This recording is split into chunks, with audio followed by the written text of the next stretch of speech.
All we need.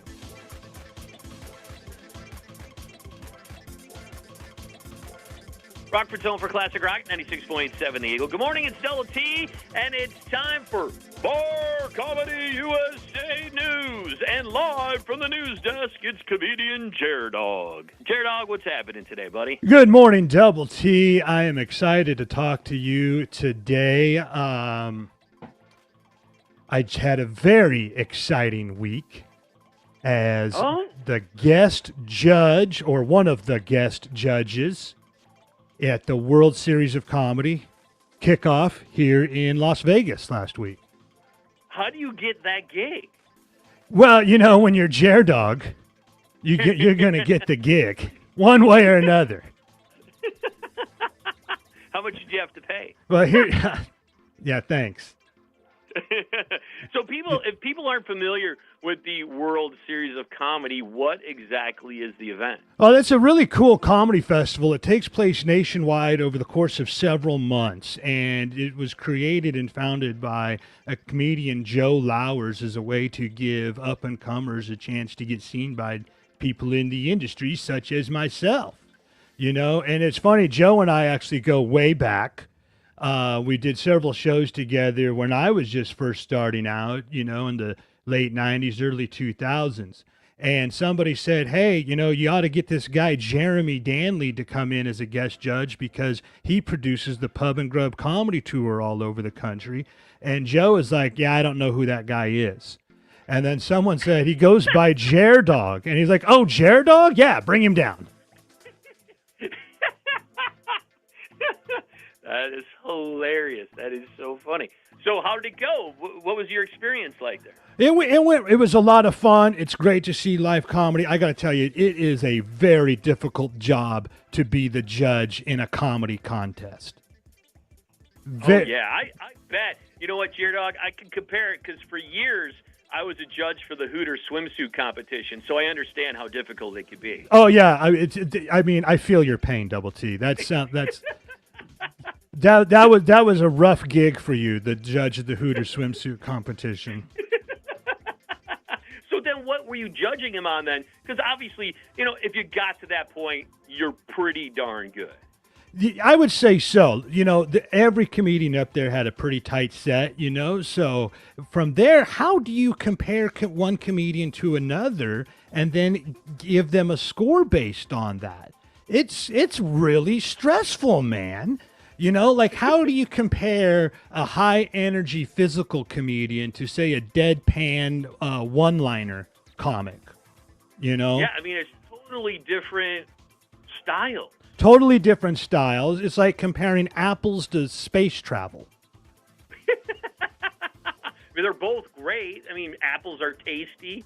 It's tough, man. It's absolutely tough. And when you're keeping your score, are you able to change any scores, or once the comic's done, the score goes in and they're done? Yeah, the score goes in and they're done. So once and you have to get it in before the next person starts. It could be so that way you can pay attention to the next person. And it's also crazy because of just how subjective comedy is. So one thing that I thought was very smart was they also gave the audience access to the same voting app and allowed the audience to put in their scores as well. And which I like a whole lot better than when they do determine the winner by a round of applause at the end. Oh, I hate that. The applausometer. Yeah, those are the worst. Those are the worst because then it leaves the decision up to the person on stage operating the applausometer. It's much better to give it some sort of score, but comedy is subjective as hell. Even from an audience member's perspective, what makes one person laugh might make another person want to punch you in the face. Now, was there separate scoring between the judges and the audience so you could see the difference between what they like? Interesting to see if there were some sort of weight given to the judges' score versus the audience score. I'm not exactly sure how all that worked. I'm not that much of an insider, Double T. What I really wish I would have liked to have had happen, though, is where it's like the Olympics and the judges can just hold their scores up on the card. Oh, yeah. That would be great. And I would have probably screwed it up, though, and gave the comedian a 10, but held the card upside down so it came out as 0-1. So did you find any potential talent for the Bar Comedy USA Pub and Grub Comedy Tour? Yeah, absolutely. Absolutely, man. There's a lot of great talent out there, and I think that's the best part of the Pub and Grub Comedy Tour is you get to see high-quality entertainment of names that have not yet been discovered. And so that way we can get them to come to a town near you, and you're not getting the amateurs, up-and-comers, or open micers from your local scene. You're getting actual national touring headliners at a decent price. They just haven't had the big-time name recognition yet. Yeah, that is awesome. It's a great experience. That's cool. So this is open to the public, and do they have? Is it an annual thing? It's one of the best comedy festivals from what I've seen because it goes nationwide. It's several different clubs over the course of several months. So it gives comedians from all over the country the chance to participate. And then at the end, there's a grand finale main event series that takes place again here in Las Vegas. That'll happen in September, I believe. So hopefully I can be more of a part of it.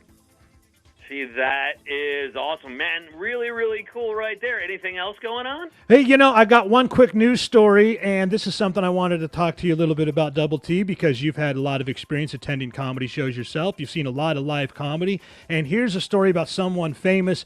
SNL comedian David Spade battles illness at a San Francisco show, which goes by my philosophy is the new rule number one, the show must go on. And he observed something that I've observed myself is every joke gets a 10% better reaction because you're on your deathbed. You get that sympathy card on that one? It's either you get the sympathy card, It's maybe that the audience just respects you because you're battling through to still deliver the goods. I mean, I've been on stage when I've been sick before, and I got to tell you, it kind of feels a little bit heroic. Yeah, because when somebody buys tickets to see your show, I mean, there's a lot of planning around it. Maybe they had to get babysitters. Maybe they had to take the night off of work. Maybe they had to do something. And then when the show cancels, man, you screwed it up for everything. And especially if it's rescheduled, well, they might not be able to do the next day. That's 100% correct. And, it's just old school show business. Like I said, the show must go on. If you're going to be a professional comedian, it's like being a fireman. Sometimes you just got to run into the danger zone because it's your job. Bar Comedy USA News with comedian J-Dog. J-Dog, where can people find out more about all that stuff, and what do you got coming up? Well, we got a lot of fun stuff coming up. Next week, we're going to be bringing the Pub and Grub Comedy Tour to Boxcars. Pub and Grub up there in Clinton. It's just a hop, skip, and a jump away from where you're at. And they've still just got a few tickets left. So if you want to get in on that, go to barcomedyusa.com or barcomictix.com. Buddy, thanks a lot, man. I appreciate it. Likewise, Double T. Always fun talking to you, my friend. It's Rockford's home for Classic Rock, 96.7 The Eagle. Cool, man. And I think